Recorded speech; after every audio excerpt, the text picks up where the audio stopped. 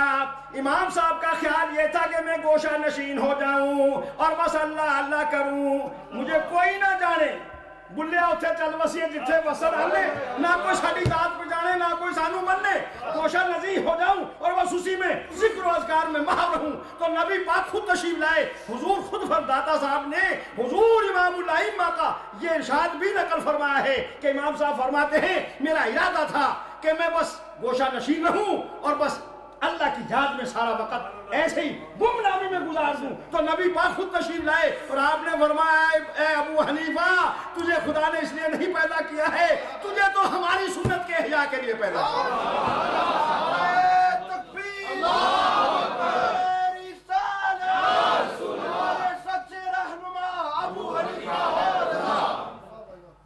یہاں ایک بات اس کے تحت بات تھی، خواب ہے لیکن وہ میں بیان نہیں کرتا، کیوں کہ میرے پاس تو الفاظ نہیں ہیں، حضرت کے پاس تو ذخیرہ ہے، وہ تو اس کو بیان کر سکتے ہیں، لیکن تم اس کو سمجھو گے نہیں۔ اتنا ہی سمجھ لو کہ نبی پاک نے یہ فرمایا جیسے کہ حضور کے جسم سے مکھیاں اڑا رہے ہیں۔ حضرت امام بخاری کو یہ خواب نظر آیا، یہ امام صاحب کا نہیں، امام بخاری کو، تو خواب کی تعبیر کچھ اور ہوتی ہے۔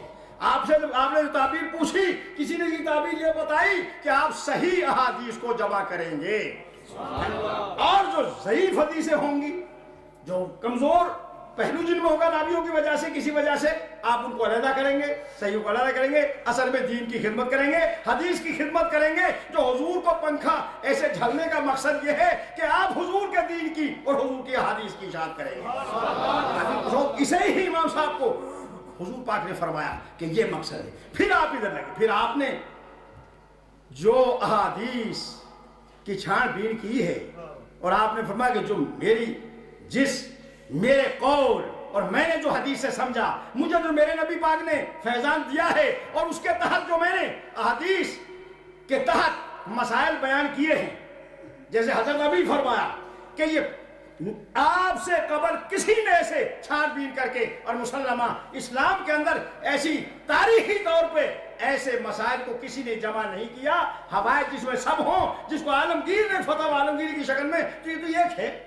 آپ کے تو بے شمار مسائل تھے اور ایسے ایسے ادق مسائل آتے تھے جن کا پتہ نہیں چلتا تھا کہ اس کا کیا جواب دیا جائے، لیکن امام صاحب رحمۃ اللہ تعالیٰ نے آنن فانن اس کو حل فرما دیتے تھے۔ کیوں حل فرما دیتے تھے؟ بعض کتابوں میں نہیں ہوتے تھے اور ہر بات اور ہر مسئلہ کتابوں میں بھی نہیں ملتا، کتابوں میں نہیں ہوتا، لیکن میاں جب یہ عرفان حاصل ہو جائے، اللہ والوں ان کا تو مقامی وراء الورا تھا۔ پھر جب جو کچھ پڑھا ہو، اگر میرے نبی پاک نے فرمایا جو انسان جانتا ہو من عمل علی علم علمہ اللہ ما لم یعلم او کما قال، میرے نبی پاک نے فرمایا جو کسی نے پڑھا، جتنا علم پڑھا ہے، اس پڑھے ہوئے علم پر جو عمل کرے گا تو اللہ تعالیٰ اس کے عوض میں اس کو وہ علم بھی دے دے گا جو وہ اس نے پڑھا نہیں ہے، وہ علم بھی حاصل ہو جاتا ہے۔ اور اساتذہ کہتے تھے امام اعظم ابو حنیفہ رضی اللہ تعالیٰ عنہ کو کہ یہ مسئلہ کہاں سے آپ نے نکال دیا، یہ کہاں سے نکال دیا؟ تو عرض کرتے تھے استاد جی جو فلاں حدیث آپ نے پڑھائی تھی مجھے اسی میں سے تو یہ بات نکلتی ہے، اسی میں سے تو یہ مسئلہ نکل رہا ہے۔ ایک لیکن کیا بات تھی وہاں؟ تقویٰ تھی، طہارت، یہی وہ فقہ، جس کو فقہ آ جائے تو علم فقہ، جس کو فرمایا من یرد اللہ بہ خیرا یفقہہ فی الدین، فقہ نام ہے دین کی سمجھ کا، اور اس کو پھر احادیث کے طور پر قرآن اور حدیث کی روح سے وہ مسائل پیش ہوں اور ان کے تحت اس کو سمجھا جائے، یہ ہے فقہ۔ اب جو فقہ کو، یہ تو حضور پاک نے فرمایا جو فقہ پڑھنے والے ہیں، جس فقہ کے جمع کرنے والے امام صاحب ہیں، میرے نبی کے غلاموں، میرے نبی نے فرمایا من تفقہ فی الدین کفاہ اللہ ہمہ وغمہ ورزقہ، من تفقہ فی الدین، جس نے دین کی سمجھ حاصل کی، دین کا علم دینی اور فقہ حاصل کیا، تو اللہ پاک کی طرف سے آقا نے ارشاد فرمایا کہ من تفقہ فی الدین کفاہ اللہ ہمہ وغمہ ورزقہ، اللہ اس کے غم و ہموم سب کے لیے کفایت کرتا ہے، وہ آگے آ جاتا ہے، میرے بندے میں کافی ہوں تو فکر نہ کر۔ ارے یہ کوئی ہر تھوڑی جوت رہے ہیں، یہ علماء ہر جوت رہے، میں ہر جوت رہا ہوں، اور ابھی ہماری بات ہم تو ہیں بھی کیا، ہم تو کچھ بھی نہیں، اور ہم تو ان کے ایک خاک کے پا بھی نہیں ہیں، لیکن بیٹھے بٹھائے اللہ دے رہا ہے۔ حلوے لا رہے ہو، بٹیرے لا رہے ہو، ککر لا رہے ہو، مرغے لا رہے ہو، کھیرے لا رہے ہو، کیا کچھ کہہ رہے ہو، وہ بڑی عزت کے ساتھ لے جا رہے ہو، اور یہ حضرت اس پہ بیٹھے۔ یہ حضرت ہے تو اس لیے وہ تو جانتے تھے نا اس کو کہ نبی پاک کی سنت ہے، آپ نے فرمایا، یہی لفظ فرمایا کہ سنت ہے۔ جاہل پیر کہیں ہو تو واللہ، جاہل پیر تو ہمارے جاہل پیر نہیں ہوتے، جو ویسے بھی ہوں تو اللہ وَعَلَّمْنَاهُ مِن لَدُنَّا عِلْمًا، ان کی دلجوئی کے لیے جاہل پیر ہو نا، جو ان کے روپ میں آگے ہیں، اچھے پیروں کے روپ میں آگے ہیں، ان کی ہم دلجوئی ایسے کر دیتے ہیں کہ بھائی کوئی علم لدنی ہے، تاکہ ان کے مرید بھی برا نہ منائے، نہیں سمجھے؟ تو ہمارے بزرگ بعض کچھ بھی نہیں پڑھے، حضرت عبدالعزیز دباغ رحمۃ اللہ کچھ بھی نہیں پڑھے تھے، لیکن دیکھ لے وہ مسائل جو نہیں حل ہوتے تھے وہ حل کر دیتے۔ نعرہ تکبیر، نعرہ تکبیر،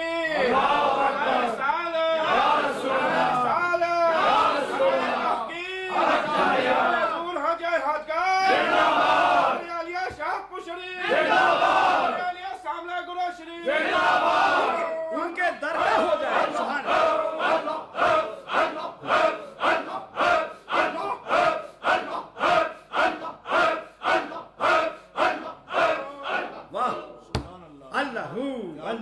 اس کے ہو جا، اللہ اللہ کہو، اللہ رہے تو تو نہ رہو۔ امام ربانی شیر یزدانی میاں شیر موسیٰ رحمۃ اللہ کا قول ہے یہ کہ اللہ اللہ کہو، اللہ رہے تو تو نہ رہو، وہ اتنی اللہ اللہ کہو کہ اللہ اللہ رہ جائے تو نہ رہے، تم کو چوکی ہونا ہے، تم کو ہٹ جائے وہی رہ جائے۔ یہ ہے امام اعظم ابو حنیفہ رضی اللہ تعالیٰ عنہ، یہ ہے امام عرفاء کاملین کہ وہ اللہ اللہ کرتے ہیں پھر اللہ ہی اللہ رہ جائے ہے۔ یہ موضوع کچھ اور ہے، لیکن میرے نبی کے غلاموں دیکھ لیجئے، یہی بات جب یہ چیز آ جاتی ہے کہ اللہ اللہ کہو، اللہ رہتے تو نہ رہو، جب وہ نور آ جاتا ہے۔ یہ جو اہل اللہ امام اعظم رحمت اللہ تعالی علیہ کیسی شخصیت تھے؟ وہ عارفین کے سرتاج تھے، علماء کے سرتاج تھے، ہیں کیسے؟ بچے کھیل رہے ہیں، آپ پڑھا رہے ہیں، یہ گیند آپ پڑھا کری، سب بچے جھجک رہے ہیں، آپ تو پڑھا رہے تھے، ایک بچہ آگے گیند اٹھا کے لے گیا، اور بچے تو جا میں نہیں جاتا، امام صاحب پڑھا رہے ہیں، بھائی مجھے شرم آتی ہے، مجھے ایک بچہ امام ہے تو اپنے گھر کے میں جاتا ہوں، وہ گیند اٹھا کے لے گیا۔ آپ نے فرمایا یہ بچہ حرام کا ہے، یہ بچہ یہ حرام زیادہ ہے۔ لیکن ہم تو ہماری اور بات ہے، وہ لوگ امام صاحب کا مقام تھا، وہ علماء کے عقیدت مند ہوتے تھے، وہ پیروں کے عقیدت مند ہوتے تھے۔ آپ نے جو فرما دیا تو یقین ہو گیا، ان کی ماں سے تحقیق کی، اس کی ماں نے کہا کیا بات ہے؟ کہا ایسا امام صاحب نے فرمایا ہے۔ تو کہا بالکل ٹھیک ہے، آپ نے سچ فرمایا یہ حرام کا ہے۔ آپ سے پوچھا حضرت آپ نے یہ کہا ہم نے تحقیق کی، واقعی وہ حرام کا تھا، آپ کو کیسے پتا چلا؟ آپ نے ارشاد فرمایا اس لیے، وہ تو ان کا دل رکھا نا، آپ کو تو ویسے ہی پتا تھا نا، آپ کو تو ویسے ہی پتا تھا، لیکن آپ نے فرمایا کہ چونکہ اس کی آنکھوں میں حیا شرم نہیں تھی، یہ چونکہ جب بے حیا ہو، بے شرمی اور بے حیائی یہ اس وقت آتی ہے جب خون میں کوئی خرابی ہو، میں اس لیے سمجھا، ان کو تسلی یہ دی، لیکن یہ بات علیحدہ تھی، وہ اپنے آپ کو چھپاتے ہیں۔ میرے نبی نے ارشاد فرمایا، یہ ترمذی شریف کے اندر حدیث موجود ہے کہ اتقوا فراست المؤمن فإنه ينظر بنور اللہ، اتقوا فراست المؤمن فإنه ينظر بنور اللہ، کہ اللہ والے کی فراست سے ڈرو کیونکہ وہ نور الہی سے دیکھتا ہے، وہ نور الہی سے دیکھتا ہے۔ اور پنجابی زبان میں میاں محمد نے بھی یہ بات کہی ہے، اگرچہ میں پنجاب کا تو نہیں ہوں، تو میں الور کا، انڈیا کا، لیکن جو عمر یہی ساری کٹی نا، شرم الشریف میں رہا، وہاں پڑھتا رہا۔ میاں محمد فرماتے کہ جے رب دل دیا کیاں دے وے تے چانن ہووے نوروں، محبوبہ نو نظری آوے، وہ کیا نیڑے کیا دوروں، جے رب دل دیا کیاں دے وے تے چانن ہووے نوروں،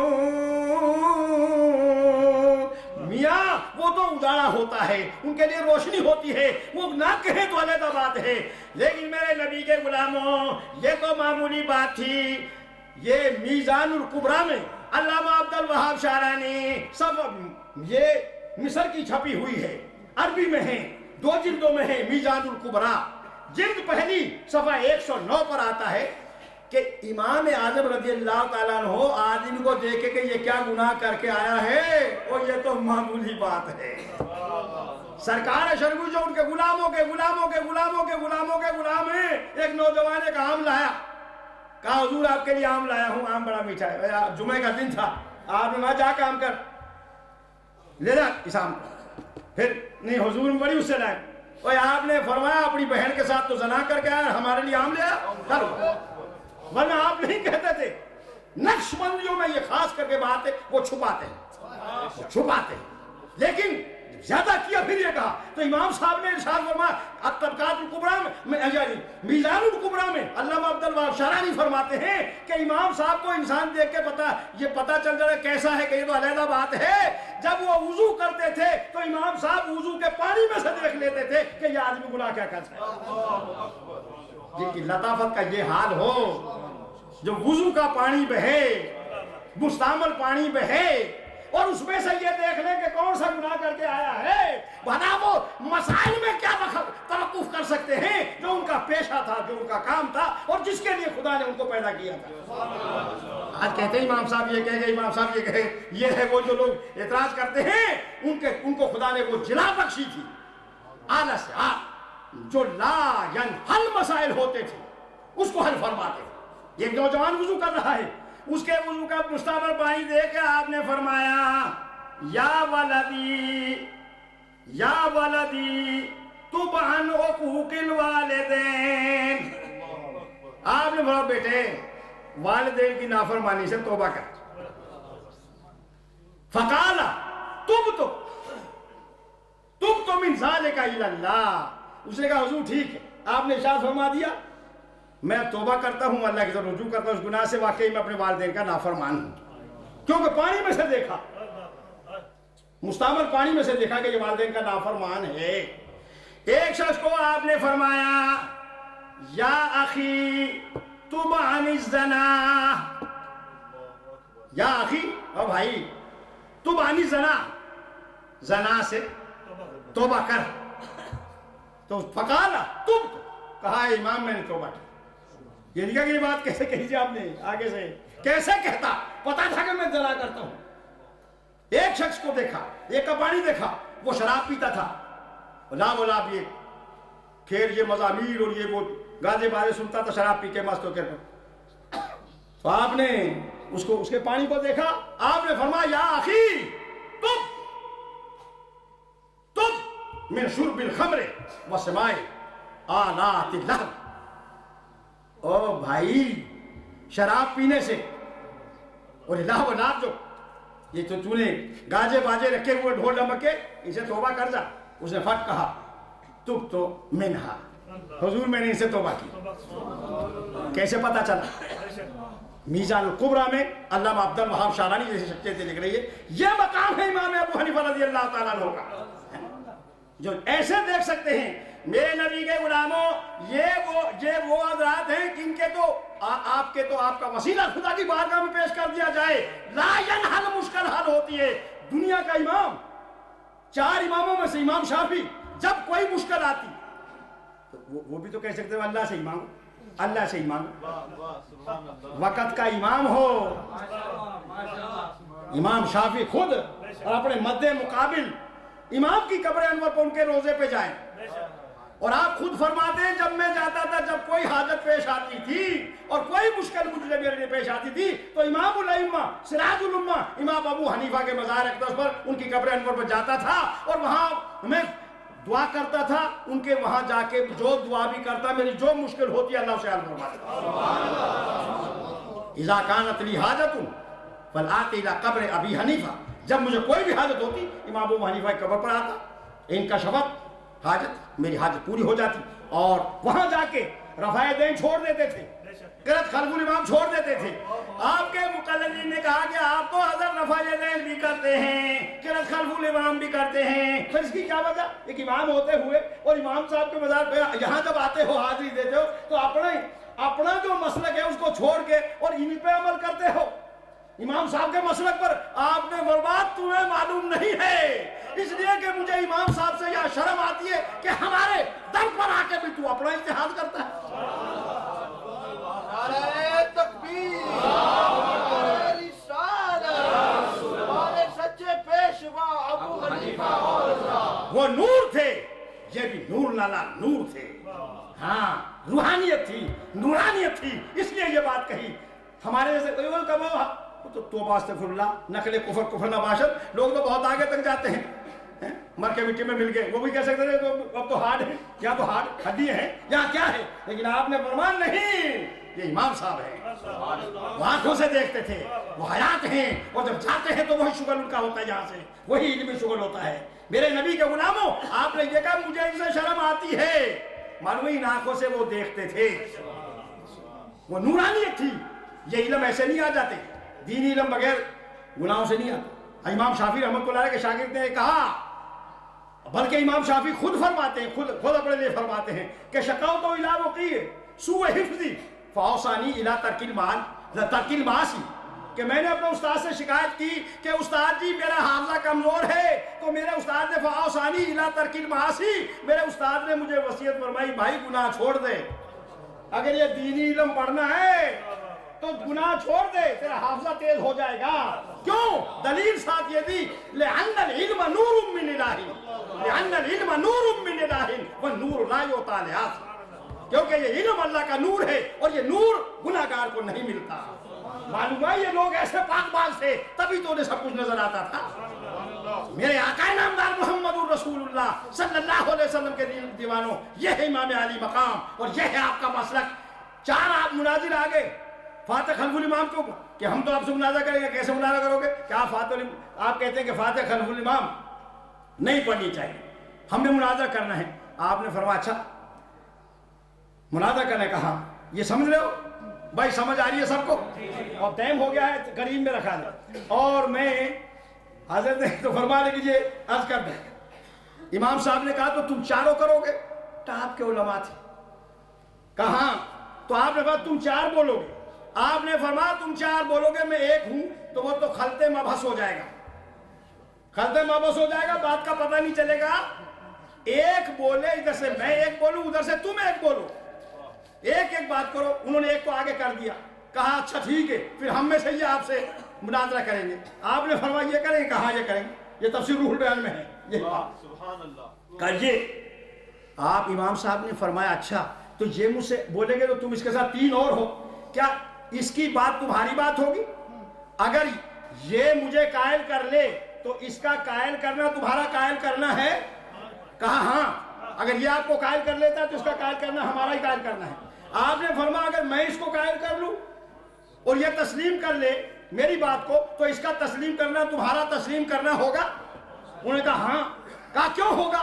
کہا اس لیے ہوگا کہ ہم نے اپنا مقتدا جو اس کو بنا لیا، ہم نے اپنا مقتدا جو بنا لیا، اس کی بات ہماری بات ہو گئی۔ تو امام صاحب نے فرمایا یہی تو ہم کہتے ہیں کہ جب ایک کو امام آگے کھڑا کر دیا کہ امام کا بے مقصد تو کھڑا ہوتا نہیں، اللہ سے کچھ عرض و معروضی کرنی ہے نا، تو ہم تو یہی تو ہم کہتے ہیں کہ وہ اکیلا خدا سے بارگاہ میں عرض کرے جو کرے، ہم اس کے پیچھے کھڑے ہوئے کہ جو یہ کہہ رہا ہے یہ ہماری طرف سے ہی کہہ رہا ہے۔ بس یہی انہوں نے وہ طائب ہوئے۔ اور امام صاحب نے فرمایا تمہاری دلیل اس میں کیا تھی؟ کہ ہماری دلیل یہ کہ لا صلاۃ لمن لم یقرأ بفاتحۃ الکتاب، بخاری کی میں یہ حدیث ہے کہ اس کی نماز نہیں جو الحمد نہیں پڑھتا، تو آپ کیسے کہتے ہیں اس کی نماز؟ وہاں پہ تو آپ نے فرمایا ہم بھی مانتے ہیں کہ جو الحمد نہ پڑھ اس کی نماز نہیں ہوتی، لیکن تم یہ کہتے ہو یہ حدیث پیش کرتے ہو کہ میں تو استدلال قرآن سے کرتا ہوں، اور ادلہ اربع شرعی چار ہیں، کتاب اللہ، سنت رسول اللہ، اجماع امت اور قیاس۔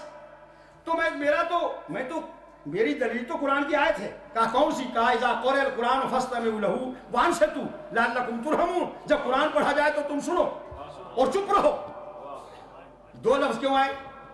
کہ جب جہر نماز پڑھی جائے تو سنو، اور جب ظہر کی، عصر کی یہ ہے, ان تو زور سے نہیں پڑھتا, آپ سنو گے تو نہیں, تو اس میں سکوت کا ہے, اذا قرئ القرآن فاستمعوا له وانصتوا, چپ بھی رہو, تو آپ اس میں چپ رہتے ہیں, تو کیونکہ وہ جو پڑھ رہا ہے, امام جو کہہ رہا ہے, تو اس کے بارے میں کوئی کہ اس کا پڑھنا ہمارا کون, ان کے تو قرآن آ گیا نا, میری دلیل یہ اور تمہاری وہ ہے, لیکن اب میں وہ سناتا ہوں. پھر امام صاحب نے فرمایا, حضور پاک نے فرمایا نہیں کہ من کان لہ امام فقراۃ الامام لہ قراۃ, ارے جس کا امام ہو تو امام کا پڑھنا ہی مقتدی کا پڑھنا ہے. جب امام پڑھ رہا ہے تو اگر وہ الحمدو چھوڑ دے تو نماز نہیں ہوتی, جب وہ الحمدو پڑھتا ہے, سورت پڑھتا ہے, تو پھر باقی چیز کون سی رہی. اور وہی کہ وہی قائل ہوئے اور چاروں کے چاروں مرید ہوئے, رات کے مقلد ہوئے, کہ ہماری سمجھ میں آ گئی. تو یہ بات ہے امام صاحب کی, لیکن کیسے, یہ تقویٰ تھا, طہارت تھی.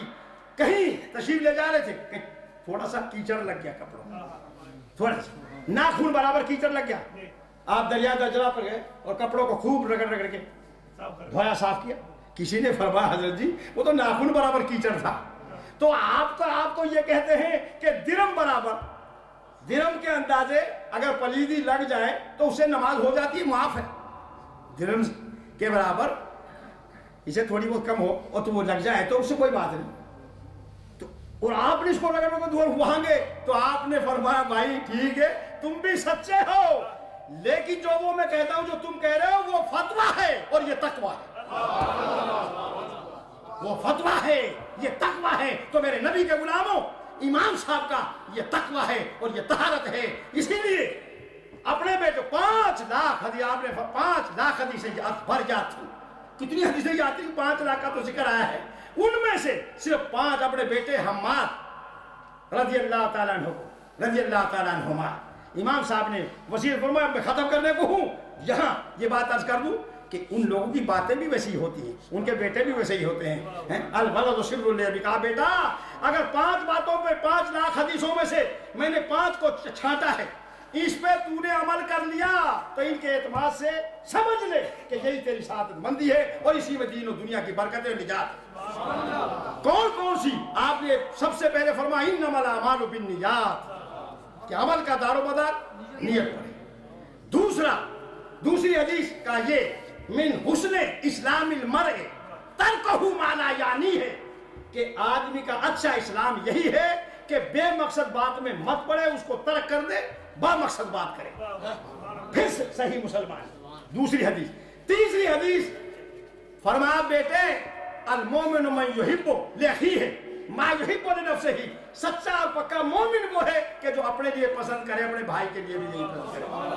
اگر اس کی تشریح کی جائے تو بہت ٹائم لگتا ہے. اب تم خود ہی سوچ لو کہ جو آدمی اپنے لیے کیا کیا پسند کرتا ہے, کسی کو برا کہتا ہے تو خود بھی سوچ لے کہ مجھے اگر کوئی برا کہے تو, کوئی اچھا کھاتا ہے تو اگر کوئی آ جائے شاید تو اس کو, اس میں بہت سی چیزیں ہیں. خیر تیسری ہے. چوتھی فرمایا کہ ان الحلال بین, ان الحلال بین والحرام بین وبینہما مشتبہات, کہ حلال بھی ظاہر ہے, حرام بھی ظاہر باہر ہے, اس میں کوئی شک و شبہ نہیں, اور ان کے درمیان مشتبہات ہیں. تو اگر ہر چیز کو حرام کہتا ہے, 11 بھی حرام ہے, فلانے بھی حرام ہے, بھائی ہر چیز جب ظاہر ہے تو ہر چیز کو حرام کہتے جا رہے ہو, حرام کی دلیل تو لاؤ, فلاں چیز حرام حرام. جب واضح فرما دیا نبی پاک نے کہ بے شک حلال بھی بین ہے, ظاہر ہے, حرام بھی بین ظاہر, اس میں کوئی چیز نہیں, اور ان کے درمیان مشتبہ چیز ہے. اور مشتبہ جو ہے اس کو تو حضور نے فرما دیا کہ دا ما یریبک الا ما لا یریبک, کہ جس میں شک پڑے تو اسے ترک کر دو, جب جہاں تک کہ شک نہ رہے. 4 ہو گئی. اور 5ویں یہ حدیث, کہا بیٹے 5ویں یہ بات, المسلم من سلم المسلمون من لسانہ و یدہ, سچا اور پکا مسلمان وہی ہے کہ جس کے ہاتھ سے اور زبان سے مسلمان سلامتی میں رہیں. وآخر دعوانا الحمدللہ.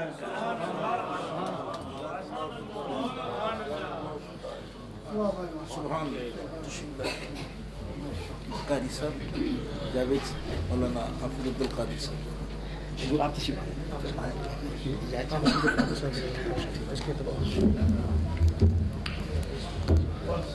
حاضرین محترم, اب نعت رسول مقبول صلی اللہ علیہ وآلہ وسلم